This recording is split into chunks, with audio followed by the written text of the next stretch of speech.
창세기 26장 12절로 22절까지인데요. 창세기 26장 12절로 22절까지를 한 절씩 서로 교독해 보겠습니다. 제가 먼저 12절. 이삭이 그 땅에서 농사하여 그 해에 100배나 얻었고 여호와께서 복을 주심으로 양과 소가 떼를 이루고 종이 심이 많음으로 블레셋 사람이 그를 시기하여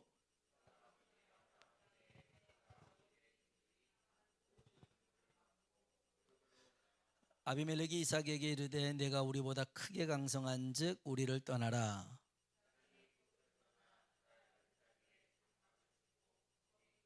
그 아버지 아브라함 때 팠던 우물들을 다시 팠으니 이는 아브라함이 죽은 후에 블레셋 사람이 그 우물들을 메웠음이라. 이삭이 그 우물들의 이름을 그의 아버지가 부르던 이름으로 불렀더라.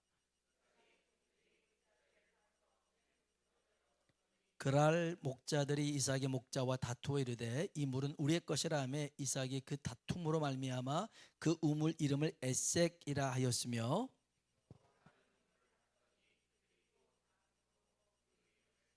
같이요. 이삭이 거기서 옮겨 다른 우물을 팠더니 그들이 다투지 아니하였으므로 그 이름을 르호봇이라 하여 이르되 이제는 여호와께서 우리를 위하여 넓게 하셨으니 이 땅에서 우리가 번성하리로다 하였더라. 아멘. 아멘. 서로 한번 인사합시다. 하나님의 은혜가 당신에게 임하기를 원합니다. 하나님의 은혜가 당신에게 임하기를 원합니다. 아멘. 한 번 더. 하나님이 당신에게 복 주시기를 원합니다. 하나님 당신에게 복 주시기를 원합니다. 아멘. 지난 시간 우리는 하나님의 약속하신 복을 이삭이 받게 된 비결을 살펴봤었어요. 그래서 첫 번째로는 하나님께서 말씀하신 곳에 머무르라는 거였죠. 비록 연약하고 두려움은 있었어요. 그러나 하나님께서 약속하신 곳에 머물렀더니 누가 책임져요? 하나님이 책임져요. 하나님께서 머물러라고 했으니까 하나님께서 책임지시겠죠. 그리고 하나님이 아브라함에게 그 약속의 축복을 하셨어도 그 복을 받는 데는 이삭의 믿음이 필요한 거였어요. 그래서 기억하십니까? 하나님에게는 손주가 없다. 하나님을 향해서 할아버지라고 부른 사람 없잖아요. 다 아버지라고 부른 거죠. 그것은 내 부모의 믿음으로 내가 구원받고 부모의 믿음으로 천국 가고 부모의 믿음으로 복을 받는 게 아니라 내 믿음으로 구원을 받고 내 믿음으로 복을 받아야 되더라는 거예요. 그러니까 이삭의 믿음을 키우기 위해서 그렇게 역사하셨던 것을 오늘 됐어요. 그래서 한번 어떻게 되냐면 따라합시다. 마침내 거부가 돼요. 아멘. 이 이삭은 마침내 거부가 돼요. 하나님께서 약속하신 대로 도달했더라는 거예요. 오늘 하나님께서 우리에게 쌓아두시고 예비하신 그 복에 도달할 수 있길 주의 이름으로 축복합니다. 이제 복을 받았어요. 이삭이 복을 받았는데 그 복을 받고 난 다음에 그 삶을 한번 살펴보려고 그래요. 아브라함도 똑같아요. 아브라함이 복을 받았어요. 그리고 그의 삶이 이삭과 비슷했어요. 여러분, 아브라함은 화평의 사람인 줄로 믿습니다. 아브라함이 우여곡절 끝에 애굽에서 가나안 땅으로 올라왔어요. 그때 부자가 됐었거든요. 우리 한번 성경 봅시다. 창세기 13장 1절로 2절에 있는 말씀이에요. 읽어봅니다. 아브라함이 애굽에서 그와 그의 아내와 모든 소유와 녹과 함께 네겝으로 올라가니 아브라함에게 가축과 은과 금이 풍부하였더라. 아멘. 아브라함에게요 가축과 은과 금이 풍부했어요. 이것이 다 하나님께서 보호해 주셨기 때문에, 하나님이 인도해 주셨기 때문에 이 아브라함은 하나님 앞에 제단을 쌓고 예배를 드립니다. 문제가 생겼어요. 재산이 늘다 보니까 같이 동행했던 조카 롯과 분쟁이 생깁니다. 목초지는 얼마 없고 우물도 귀한데 아브라함의 목자와 롯의 목자가 싸웁니다. 둘 사이는 괜찮았어요. 아브라함과 롯은 괜찮았는데 종들이 자꾸 다투다 보니까 서로에게 불편해지기 시작했어요. 가끔 교회에서 성도들끼리 싸우는 일이 있어요. 일을 계획하고 처리하는 방법에서 의견 대립이 생길 수 있죠. 좀 더 꼼꼼히 계획을 짜서 진행하자라는 사람도 있고, 대충 해도 돼라고 하는 사람도 있고 그럽니다. 그런데 이렇게 분명히 얘기를 하다 보면 자기 이야기가 수렴되지 않을 때가 있단 말이에요. 그러면 날 무시했어, 이렇게 상처를 받곤 합니다. 제가 아는 어느 교회가 있어요. 이 교회는 교회 김장을 하다가 서로 시험이 들었어. 김장하다가. 그런 교회 많아요. 배추를 절굴 때 물을 더 빼야 된다, 괜찮다, 충분하다, 이거부터 시작해가지고 고춧가루를 더 넣어야 된다, 덜 넣어야 된다, 싱겁다, 짜다, 이걸로 막 서로 막 말이 많았어요. 입맛이 다르니 그럴 수 있잖아요. 근데 이 다투는 모습을 보고 목사님이 마음이 편치 않았나 봐요. 그래서 그 다음에부터는 김장하지 않습니다 그랬나 봐요. 김치를 사 먹어 버렸어요. 그리고 옆에서 그 옆에 이제 김치 공장이 있는데 싸고 맛이 있다고 저한테 거기서 한번 김치를 사 먹어 보라 하더라고요. 그래서 저도 먹어봤는데 별로던데. 여러분, 성도들이 싸우는 모습을 보고 있으면 목회자의 마음이 편치가 않죠. 또 자녀들이 싸우고 있으면 부모의 마음도 편치 않잖아요. 하나님 마음도 안 편찮죠. 근데 여러분, 교회는 끊임없는 갈등이 있어요. 다툼과 분열이 있을 수 있어요. 왜 그러냐? 연약한 죄인들이 모인 곳이 교회이기 때문에 그래요. 병원에는 의사도 있고 간호사도 있고 의료인들이 있어요. 그들만 있는 게 아니에요. 질병의 고통으로 온 환자들이 있죠. 그들이 치료받고 고침받는 곳이 병원입니다. 그러니 아픈 사람들이 막 나 죽겠다 힘들 때 막 할 거 아니에요. 교회도 마찬가지예요. 우리가 성화가 되고 의인이 돼서 교회 나온 게 아니잖아요. 한 주간 동안 한 번도 넘어지지 않고 쓰러지지 않아서 나온 게 아니잖아요. 다 때묻고 쓰러지고 넘어진 상태로 왔던 지인들이기 때문에 우리가 서로 삐걱거릴 수 있어요. 그럼에도 불구하고 연약한 죄인들이 하나님의 은혜를 힘입어서 하나님 앞에 나와서 예배하는 겁니다. 교제하는 겁니다. 섬기고 봉사하는 것이죠. 여기서 믿음이 있는 사람도 있고 없는 사람도 있을 수 있어요. 믿음이 큰 사람도 있고 작은 사람도 있을 수 있어요. 그러니 갈등이 생기겠죠. 믿음으로 얘기하는데 전혀 그렇게 얘기하지 않고 세상적으로 얘기하고, 믿음으로 얘기하는데 믿음이 없는데 어떻게 하겠어요? 이렇게 할 수 있어요. 갈등의 구조가 돼요. 근데 여러분이 기억해야 될 게 있어요. 뭘 기억해야 되냐면 믿음의 큰 자는 믿음의 작은 자를 섬겨줘야 되는 거예요. 아멘. 믿음이 있는 사람은 믿음이 없는 사람을 붙잡아 줘야 되는 거예요. 그래서 우리를 먼저 부르는 거예요. 우리를 먼저 불러서. 아브라함과 이 롯의 목자들이 싸우는 일들이 빈번해졌어요. 그래서 믿음의 사람 아브라함이 조카 롯에게 이런 제안을 합니다. 창세기 13장 8절로 9절입니다. 읽어봅시다. 아브라함이 롯에게 이르되 우리는 서로 다투게 하지 말자. 네 앞에 온 땅이 있지 아니하냐? 떠나가라. 내가 자하면 나는 우하고 내가 우하면 나는 자하리라. 아멘. 아브라함이 선택권을 양보합니다. 네가 자하면 나는 우할 것이고 네가 우하면 나는 자하리라. 어떤 땅이 좋은 땅이냐 보면 알아요. 물이 많고 풀이 있고.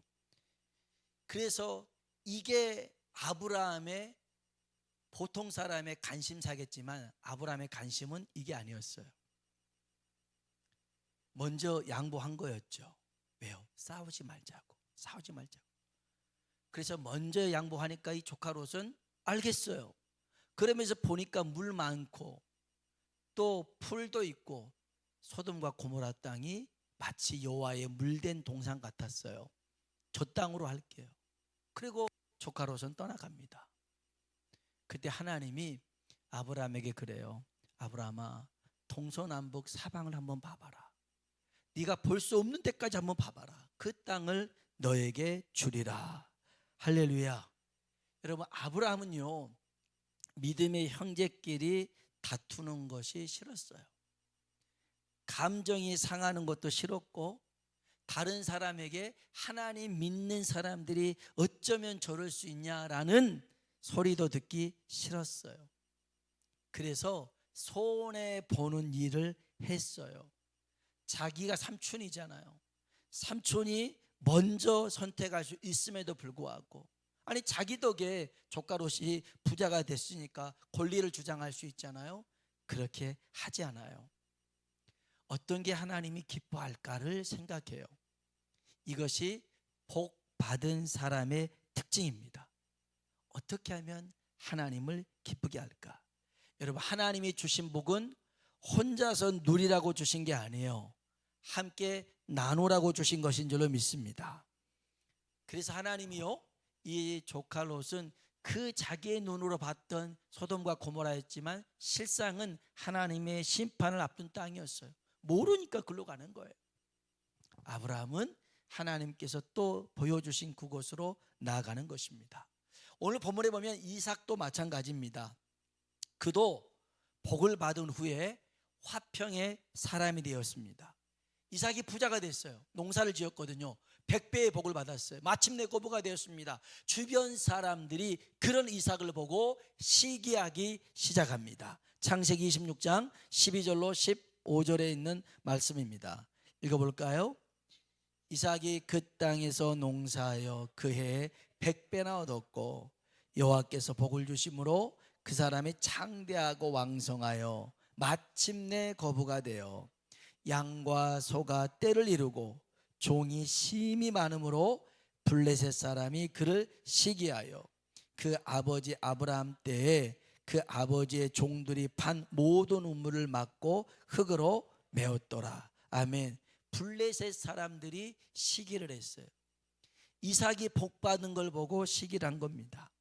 그래서 우물을 다 메워버렸어요. 이 지역은요, 우물이 매우 귀한 것입니다. 우물을 파서 물을 얻는 것은 마치 모래밭에서 바늘 찾기와 같습니다. 쉬운 일이 아닙니다. 어찌 보면 불가능처럼 보이는 것이 우물을 만드는 그 일이었는데요, 마치 신만이들이 산에서 운 좋게 산삼을 발견했어요. 그럼 뭐라고 그래요? 신봤다고 그러잖아요. 우물을 팠는데 물이 나와요. 그러면 물 봤다 할 정도로 그렇게 아주 우물이 귀했어요.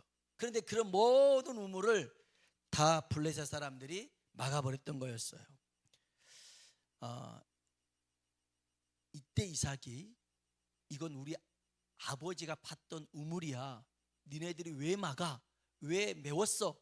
하고 따질 수 있고 싸울 수 있었으나 이삭은 싸우지 않았어요. 충분한 명분도 있었지만 싸움을 포기했어요. 이유는 간단합니다. 나는 하나님께 복을 받은 사람이다. 복을 받은 사람이다.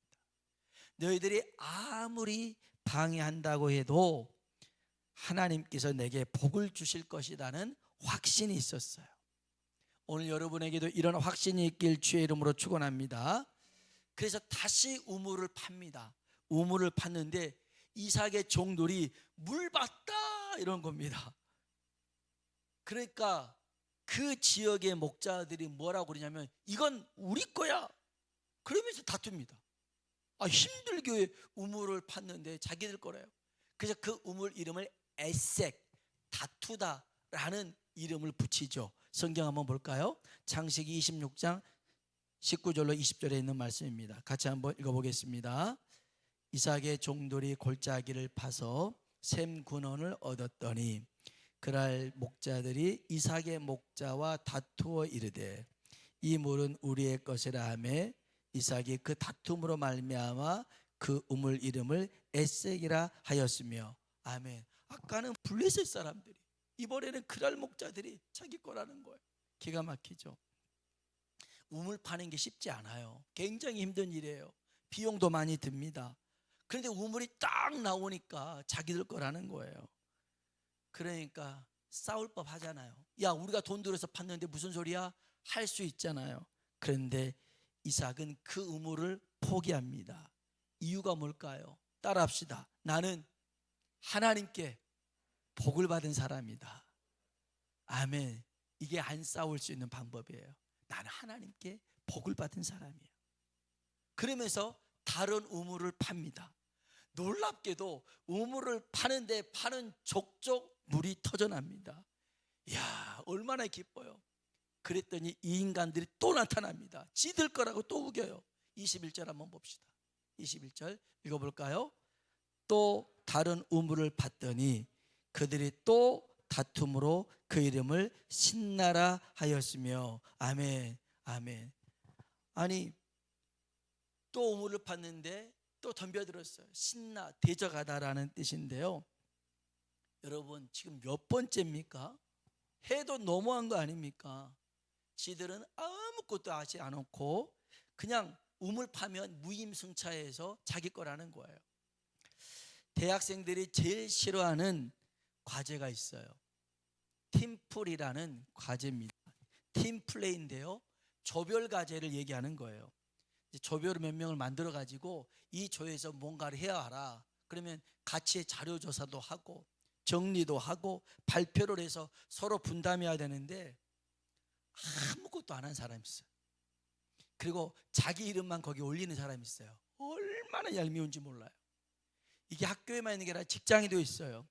어떤 프로젝트를 준비하래요. 정말 자료조사에, 현장에 막 답사에 모든 것을 발로 뛰면서 약을 밥 먹도록 해서 딱 보고서를 만들었어요. 상사가 뭐라고 그래요?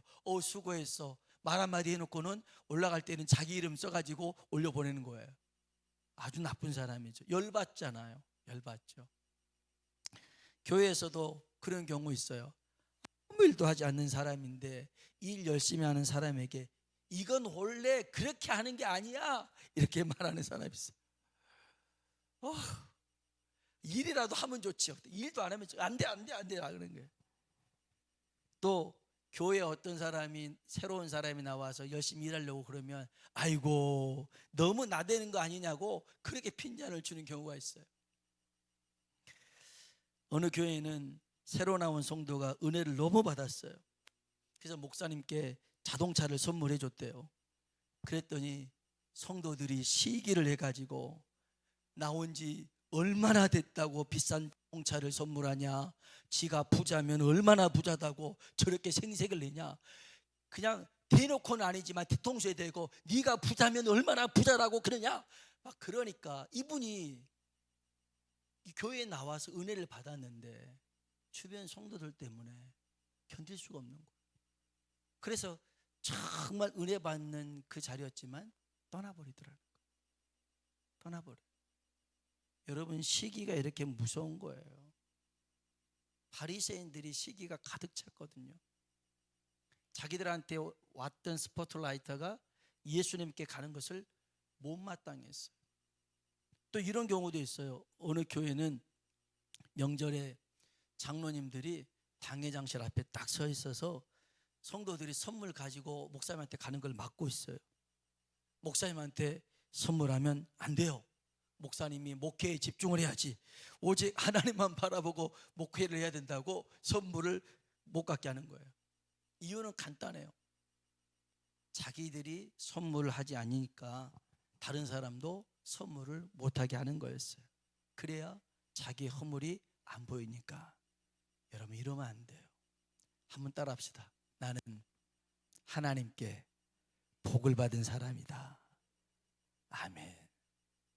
여러분, 싸울 일이 있어도, 다툴 일이 있어도, 남이 약해 보이고 흠이 있어도 그거 가지고요 일일이 따지고 묻고 그럴 필요 없어요. 왜요? 나는 하나님께 복을 받은 사람이니까. 그걸로 목숨 걸 필요가 없더라는 것이죠. 저는 우리가 세상을 살아갈 때 이런 자부심을 가지고 살아가길 주의 이름으로 축원합니다. 여러분은 큰 사람들이에요. 하나님께 복을 받은 사람이잖아요. 아멘. 아멘. 저 학교 다닐 때 교장 선생님이 상 주면 얼마나 큰 상입니까? 반장만 시켜줘도 얼마나 큰 상이었는데, 줄반장 시켜줘도요, 줄반장 아십니까? 2줄 2줄 2줄 2줄 2줄의 반장이에요. 그래도 좋았어요. 그런데 학급에서 선생님이 줄반장 시켜준 것도 대단하고 생각했는데, 이 세상을 만드신 창조주 하나님께서 나에게 복을 주셔서 예수 그리스도를 보내주시고 십자가에 죽기까지 나의 죄를 사하여 주시고 자녀 삼아 주셨으니 할렐루야, 이것보다 큰 복이 어딨냔 말이에요. 그런데 아무것도 아닌 그 자잘한 것 때문에, 사소한 것 때문에 목숨 걸고 피 터지게 싸운다면, 누가 옳냐 그러냐 이걸로 인생을 허비한다면, 이것은 미련한 짓이에요. 이삭은요 안 싸워요. 저 같았으면 몇 번 싸웠을 것 같은데, 첫 번째 우물을 에세게도 안 싸워요. 신나도 안 싸워요. 야, 괜찮아. 종들이 막 승질이 나고 그럴 때 괜찮아 다시 우물 파자. 그래서 우물을 팝니다. 그랬더니 신기하게도 하나님이 함께 하니까 기적이 상식처럼 되어지더라는 거예요. 여러분, 기적은 잘 안 일어나는 거예요.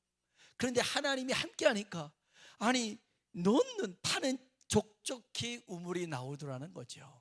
성경 봅시다. 22절입니다. 22절 읽어볼까요?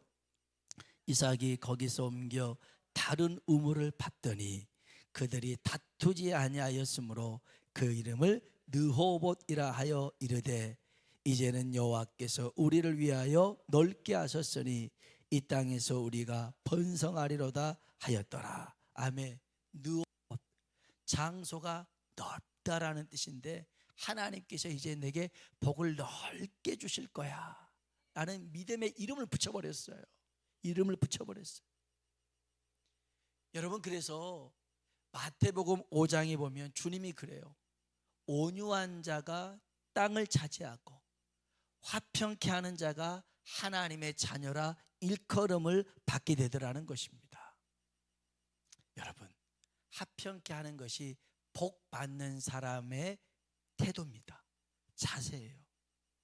그거 하나님이 주신 복 나누지 않고 지 혼자 가지려고 하다 보면 싸우게 되어 있어요. 근데 아브라함은 안 싸웠어요. 이삭도 안 싸웠어요. 왜요? 하나님의 주신 그 복을 내가 받고 있음을 알았기 때문에 그래요. 이삭의 이런 행동은 주변 사람들에게 하나님의 살아계심을 나타내죠. 이게 우리가 신앙생활하는 궁극적인 이유입니다. 우리 마지막으로 성경 창세기 26장 26절로 29절 천천히 한번 읽어봅시다. 아비멜렉이 그 친구 아우삭과 군대장관 피골과 더불어 그랄에서부터 이삭에게로 온지라. 이삭이 그들에게 이르되, 너희가 나를 미워하여 나에게 너희를 떠나게 하였거늘 어찌하여 내게 왔느냐. 그들이 이르되, 여호와께서 너와 함께 계심을 우리가 분명히 보았으므로 우리의 사이 곧 우리와 너 사이에 맹세하여 계약을 맺으리라 말하였노라. 너는 우리를 해하지 말라. 이는 우리가 너를 범하지 아니하고 선한 일만 내게 행하여 내가 평안히 가게 하였음이라. 이제 너는 아멘. 세상 사람들 눈에도 이삭은 하나님께 뭘 받은 사람이다? 복을 받은 사람이다. 아멘. 오늘 우리들의 신앙의 모습이 이렇게 나타나야 됩니다. 하나님께 복을 받아서 하나님께 영광을 돌리는 그런 존재, 바로 우리가 하나님께 복을 받은 사람인 줄로 믿습니다. 없는 재산이 늘어나고 또 자녀들이 잘 되고 건강해지고, 이게 복이 아니고요. 그것은 하나님이 주신 일부에 불과합니다. 그 복을 가지고 서로 화평하고 온유하며 하나님 살아계심을 증거하는 것이 정말 복 받은 사람들의 모습이라는 것이죠. 오늘 저와 여러분 화평의 사람으로 부름받았어요. 온유의 사람으로 부름받았어요. 자잘한 것으로 싸우지 맙시다. 괜찮아 네 해 너 가져도 돼. 왜 그래? 괜찮아. 나는 하나님께 복을 받았거든. 더 큰 게 있어. 궁금증 갖잖아요. 대체 너는 뭘 가지고 있길래 그래? 하나님이 내 안에 계셔. 여러분, 이게 얼마나 큰 복인지 모릅니다. 우리 옆 사람 보고 한번 인사합시다. 당신은 하나님께 복을 받은 사람입니다. 당신 하나님께 복을 받은 사람입니다. 진짜예요. 진짜예요. 여러분, 큰 복을 받았어요. 그래서 다투지 말고. 이삭은 안 다퉜어요. 하나님이 그 주신 복, 수없이 많은 우물을 팠지만 싸우지 않고 마지막 우물이 르호봇이었어요. 하나님이 나를 넓히시리라. 오늘 이러한 복된 은혜가 우리 가운데 임하길 주의 이름으로 축원합니다.